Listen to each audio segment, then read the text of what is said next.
How do you achieve genuine work-life balance? Greetings, what's up? It's Deborah. Happy Wednesday to you. And this was a really interesting question. I was listening to a conversation between a few mentors of mine and some other business owners, all of whom I admire greatly. And they were bringing up some excellent points. We were referring to all kinds of great resources and books and systems and tools and models. And I just love listening. But one thing that I started to wince at was when one of my mentors brought up the idea of setting strong boundaries around how he uses his time. And whenever I hear the word boundaries, it's almost like it's it's almost like the bell, it's like ding ding ding. And good morning, Bernard. How are you? It's nice to see you. Thanks for joining me live.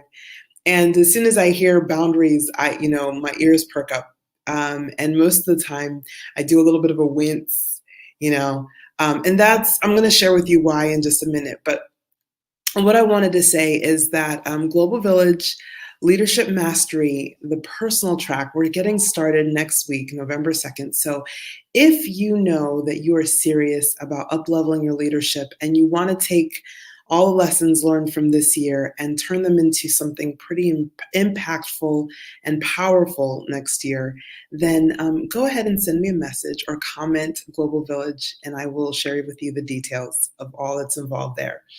But coming back to work-life balance, this is something that a lot of people struggle with. And it's because up until recently, thank goodness, recently we started to have a shift and a movement in a different direction to recognize that, we need it all. We need happiness, health, great relationships, and successful businesses. But prior to that, and when we were coming out of the industrial age, was this idea that we just will work ourselves to death to be successful in one area, and that later on we would enjoy success in other areas, right? That's retirement, or when things are more successful, or when I've sold my first business, or whatever it is. So oftentimes we find that when we're trying to create success in our lives, we can still kind of think in those old paradigms, because that's probably how we were taught when we were in school. Like, you work hard and eventually you get the reward, you get a good grade, or you graduate and then you go to a job so you can do that all over again for 30, 40, 50 years before you retire. And then, then you can enjoy the fruits of your hard labor. Thank goodness, as a society and as a species, we're starting to move away from that and recognize that we want to enjoy our lives now. We want to enjoy our businesses now. And that doesn't mean that everything is going to always be instant gratification. Of course, it takes hard work to build anything. Actually, it doesn't always take hard work to build something, but it does take some level of persistence and some form of consistent effort to build something, right? Maybe not necessarily working hard with your hands, but in some other ways, you're going to have to focus your attention if you're going to be able to create long-term lasting results, right? So that's not up for question. But what I've seen is then this popularity of this idea of boundary setting. It's made with the best of intentions, and the idea and the actual execution of it is quite powerful, which is, I'm going to make sure that every single day at 3 p.m. I am picking my child up from school and I am present for dinner at 6 p.m. Or I'm not going to take calls on Friday afternoons, and I'm not going to do this and I'm not going to do that. And I think everyone has at least some of these in place in somewhere in your life, just for the sake of sanity, right? But what I have an issue with the idea of setting boundaries is every time you say, I'm setting a boundary, that means you are drawing a line and saying, you shall not pass. And the problem with that is that in small little areas, for moments in time, for pockets in time, that can work. But overall, in the big picture, in the big scheme of things, it's not actually aligned with the law of oneness. The fact that we are all connected and we are all one. And so when we say, you shall not pass here, we're actually saying it to ourselves. It kind of doesn't really make a whole lot of sense. So it makes it makes sense on a tools level for creating function and order in your life. But something that I think is a little bit easier and it's quite similar, and it might look the same on the outside for certain things, but the internal motivation is quite different, is to instead kind of look at what really truly is yours, what truly belongs in your sphere of concern, whether it's your emotions, your thoughts, your actions, your reactions to things, your body, right? What is in your sphere of control and what is outside of that sphere of control? And when you do that, what changes is you might still say, I'm not going to take calls on Fridays. But instead of it's meaning no one can call me on Friday, it means I'm turning off my phone on Friday and I'll let everyone know I'm turning off my phone, but I probably will at some point in time check it. And I might check it on Friday night and call somebody back. I might not. It just depends on how I feel, which is now about you and what's within your sphere of control versus trying to impose external restrictions on someone else, because whenever you impose a restriction on someone else, you're imposing a restriction on yourself. That's all I'm going to say about that. I hope that makes sense. But if you have any questions about that, please leave them in the comments and I will happily do my best to answer it. I don't want to, it could get into a very long discussion if I try to elaborate any further. But the main idea is that's one principle of interdependence, of oneness, is understanding that you almost never have to set an artificial boundary. That in truth, you absolutely can understand with what's within your natural boundary. A natural boundary is very flexible. It can be permeable. It can be rigid, but most of the time it's not.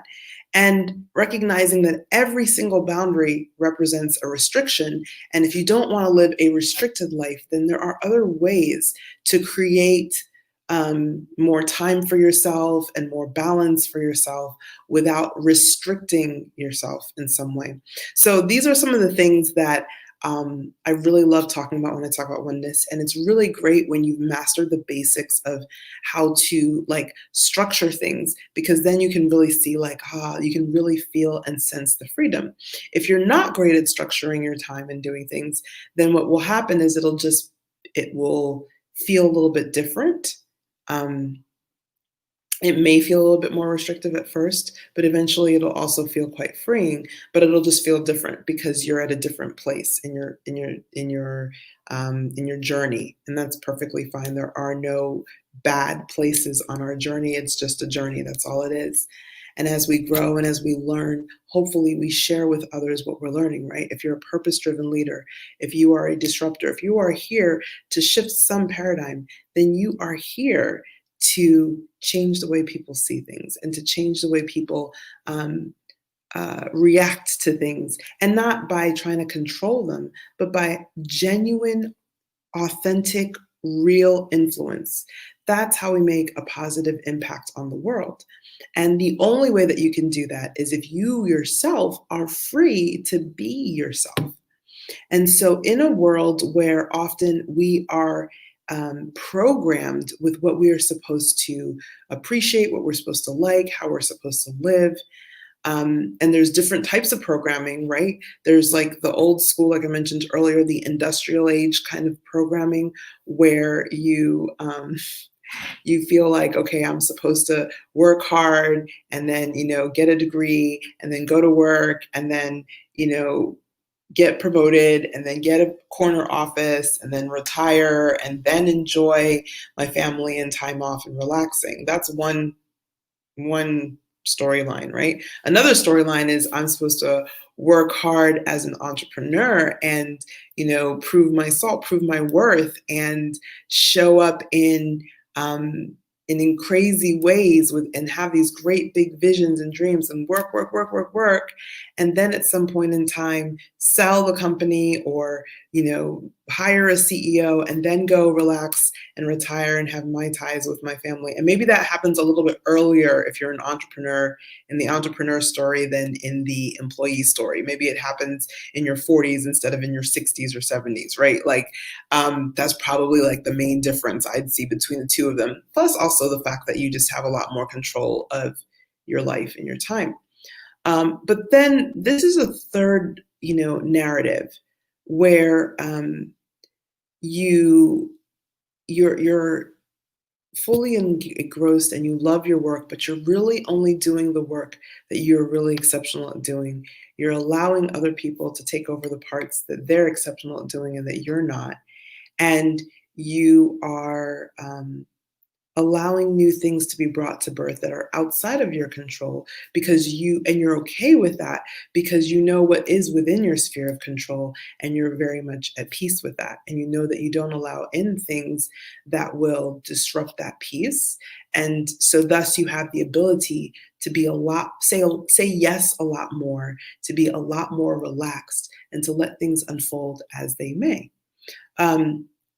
This looks incredibly crazy at certain times. Like I know for me personally this week, or last week actually, I made a decision that is in harmony with this concept of oneness that looks absolutely insane. But I made it with full calm, with a smile on my face, and with clarity that it's absolutely the best decision for everyone moving forward because it is a win-win-win situation. Win-win-win, recognizing that concept of oneness, that if everyone doesn't win, everyone loses. So there really are no other options. It's either win-win-win or no deal, right? Because if someone loses, everyone loses because everyone's connected.